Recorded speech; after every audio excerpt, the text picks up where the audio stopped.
Hi there, James here from the Spanish Property Expert, and welcome to my YouTube channel. In this video, I'm going to talk to you about the 5 most important steps that you need to take before you start looking for a property in Spain. If you are looking to buy a property in Spain, be it now or way off into the future, maybe you have a holiday home in Spain or you already live there, living the dream in the sunshine. If so, this is the channel for you. I'm not just going to be making lots of videos about buying a property in Spain. I'm also going to be making videos about what it's like to own a property in Spain, your rights and responsibilities as a Spanish property owner, and also what it's like to live in Spain as an expat.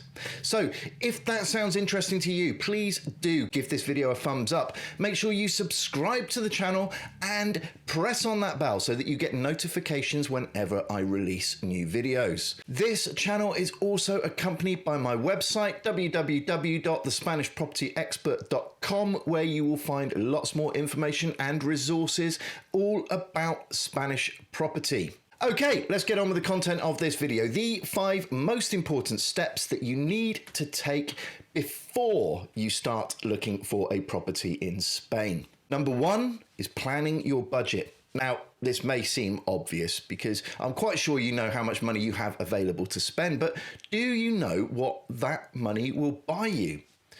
It comes as a surprise to most people when they start looking for property in Spain, when they find out just how much the costs of purchase are. The taxes alone in Spain can be as much as 12% of the purchase price, and then on top of that you need to allow for your notary fees, legal fees, land registry fees, bank charges, money transfer fees, the list goes on and on. Now, most agents will tell you that you need to allow between 12 and 15% of the purchase price to cover all of those associated costs.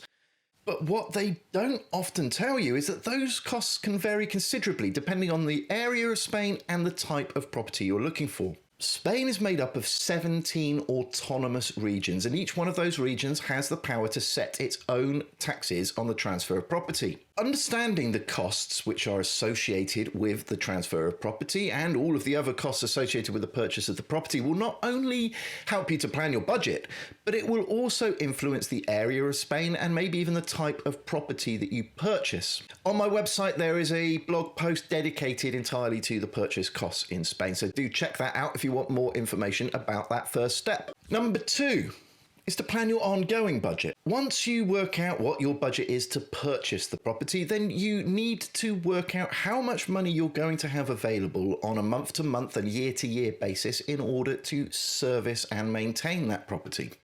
Whatever type of property you buy, you're going to have to consider your local municipal taxes. And again, they can vary considerably from one municipality to another, so they might influence the area that you look in. You will need to allow for standing charges for utilities, electricity, water, etc. Even when you're not staying in the property. If it's a holiday home and it's empty, those standing charges will still need to be paid. If it's a holiday home and you're not resident in Spain, you will have to pay your non-residence tax, and you will need to employ a fiscal representative to make those tax submissions for you. You may need to pay for a pool cleaner or a gardener or a key holder. Many properties in Spain, for example apartment blocks, properties in golf resorts or urbanizations, have to pay community fees, and those community fees vary a considerable amount depending on how big the community is, what the facilities are, how many properties there are in that community. Again, those figures can vary considerably from one very similar property to the next.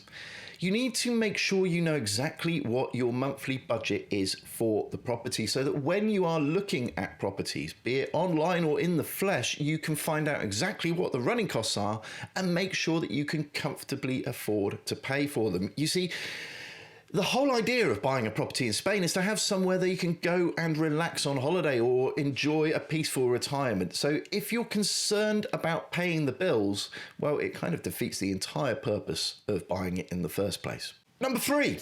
Once you've worked out what your budget is to purchase the property and your budget to run the property, you need to start thinking about what kind of property you're going to purchase. Properties in Spain are very different to those that you might be used to in cooler climates. They vary considerably just from the south of Spain to the north of Spain.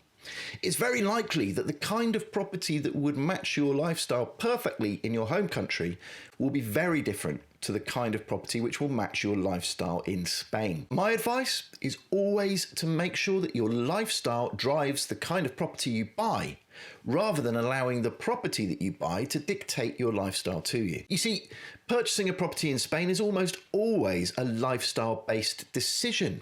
And so you need to make sure that the property enables your lifestyle and doesn't hinder it. To do this, you need to stop thinking in terms of the parameters which are set for property searches on website. By which I mean the number of bedrooms, the number of bathrooms, whether it's attached or detached, those kind of things. You need to start thinking in terms of what that property will do for you. And it's really easy to work this out. Take a sheet of paper and draw a line straight down the middle. In the left-hand column, write down all of the things which you would normally put in those search parameters on a website. So the number of bedrooms, the number of bathrooms, whether it's attached or an apartment, etc., etc. Then in the right-hand column, write down why you want each of the things that you put in that left-hand column.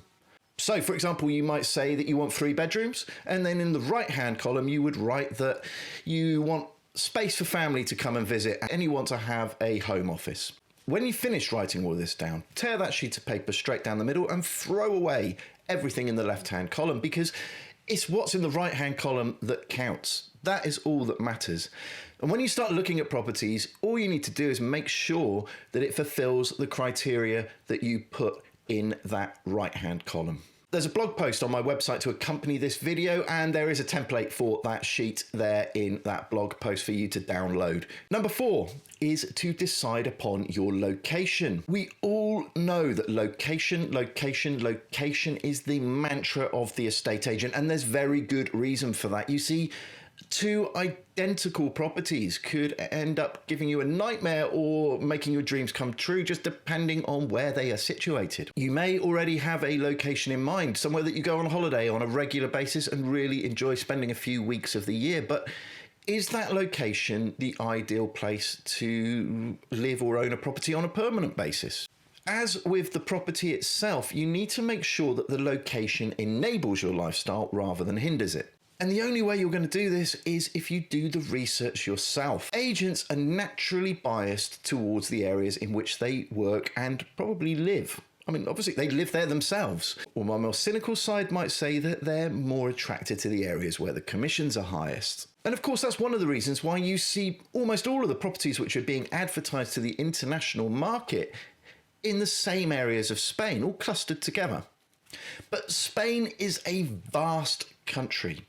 And it may well be that the perfect area for you is somewhere that you haven't even heard of yet. Again, just like with the property, identify what the area needs to offer you in order for you to live the lifestyle that you want to lead. Then, I would suggest starting with the airports. It's likely that you are going to want to be able to come and go from your home country nice and easily if it's a holiday home, or be able to go back and visit friends and family, or have them come and visit you with ease if you're living there permanently. So take a look at your local airport in your home country and find out exactly which airports in Spain it services. From there, use the locations of those airports to search the surrounding areas and find one which matches the criteria that you put in that list. That way, you will find your perfect area and not be sold somebody else's. And finally, number 5. Number 5 is your exit strategy. And this is a really important step which is often missed by people when they're buying property in Spain. I know it sounds odd, but you need to start thinking about selling the property before you've even bought it. Even if you're planning on spending the rest of your life living in the perfect property that you found following the steps that took you to this point, circumstances can change unexpectedly. And if they do, you need to be able to sell that property easily. Properties in Spain sometimes take months and even years to sell, even when the market is strong. And so you need to be thinking about your exit strategy when you are searching for the property in the first place. Always ask how long the property has been on the market for, and if you can, research it yourself. You see, if that property's been for sale for a very long time and there's no obvious reason why that you can take control of and change yourself, then you may well find that it takes an awful long time to sell the property when you need to, or that if you're in a hurry, you have to take a big hit on the price. So to summarize, the 5 most important steps that you need to think about before you start looking for a property in Spain. Number 1 is your budget. Make sure that you know what the costs of purchase are so that you know how much money you have to spend. Number 2 is your ongoing budget. Make sure you've calculated how much money you have available on a month-to-month and year-to-year basis to service that property comfortably. Number 3 is choosing the property. Make sure that the property enables your lifestyle and doesn't hinder it. Number 4 is the location. Again, make sure that you find the location that's right for you and not for the person who's selling it to you. And finally, number 5 is your exit strategy. Make sure that you buy a property that you can sell if you need to in the future. The great thing about all of these things is you can start doing them before you've even got off of your sofa.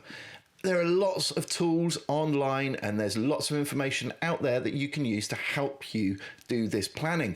And my next video is going to be all about that, the digital tools and the websites that you can use to help you with your search. So if you found this video useful, please do give it a like. Make sure that you subscribe to the page and press on that bell so that you get notifications when the next videos come out.